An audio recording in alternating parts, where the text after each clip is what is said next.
რუსეთის მოქნილი პოლიტიკა თუ რადიკალ ისლამისტებთან თანამშრომლობის ნაცადი პრაქტიკა. ჩვენი არხის გამომწერებმა პირველ გადაცემაში მიიღეს იმის შესახებ, თუ რა შანსები არსებობდა რუსეთ-სირიის ურთიერთობების გაგრძელებასთან დაკავშირებით. პროგნოზი გამართლდა სირიის გარდამავალი მთავრობის საგარეო საქმეთა მინისტრი ასაად აშ-შაიბანი 2025 წლის 31 ივლისს პირველად ეწვია მოსკოვს, გასულ წელს ბაშარ ალ-ასადის რეჟიმის დამხობის შემდეგ. და შეხვედრა გამართა თავის რუს კოლეგასთან სერგეი ლავროვთან. აღნიშნულ ვიზიტს განსაკუთრებული მნიშვნელობა გააჩნია, ვინაიდან მოსკოვი ექს-პრეზიდენტ ბაშარ ალ-ასადის ერთ-ერთი მთავარი მოკავშირე იყო ირანთან ერთად.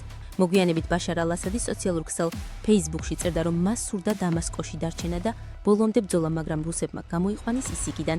გარდამავალი პრეზიდენტის აღმად აშ-შარას მთავრობა მრავალ დაბრკოლებას აწყდება და სტაბილურობის შენარჩუნებისთვის საჭიროდ მიიჩნევს რუსეთის ჩართულობასაც, მაგრამ მიუხედავად ამისა, მაინც უცნობია, როგორ განვითარდება ორ ქვეყანას შორის ურთიერთობები. აღნიშნული ვიზიტი რუსეთის პრეზიდენტის ვლადიმერ პუტინისა და ისრაელის პრემიერ-მინისტრის ბენიამინ ნეტანიაჰუს სატელეფონო საუბარს მოჰყვა. რუსულმა მხარემ კიდევ ერთხელ დაადასტურა, რომ მხარს უჭერს სირიის ტერიტორიულ მთლიანობას და რეგიონში კონფლიქტების მშვიდობიანი გზით გადაჭრას. აშ-შარამ მადლობა გადაუხადა რუსულ მხარეს ისრაელის მხრიდან განხორციელებული ავიადარტყმების მიმართ უარყოფითი პოზიციის გამო და სერგეი ლავროვმა კი სირიის ახალ ხელისუფლებას მადლობა გადაუხადა რუსეთის მოქალაქეებისა და რუსული ინფრასტრუქტურის უსაფრთხოების დაცვის გამო. ამ ვიზიტს ასევე წინ უძღოდა სირიისა და ისრაელის ოფიციალურ პირებს შორის შეხვედრა აზერბაიჯანის დედაქალაქ ბაქოში, რომელსაც მანამდე წინ უსწრებდა პარიზში შეხვედრა შაიბანისა და ისრაელის წარმომადგენელ ოფიციალურ პირებს შორის.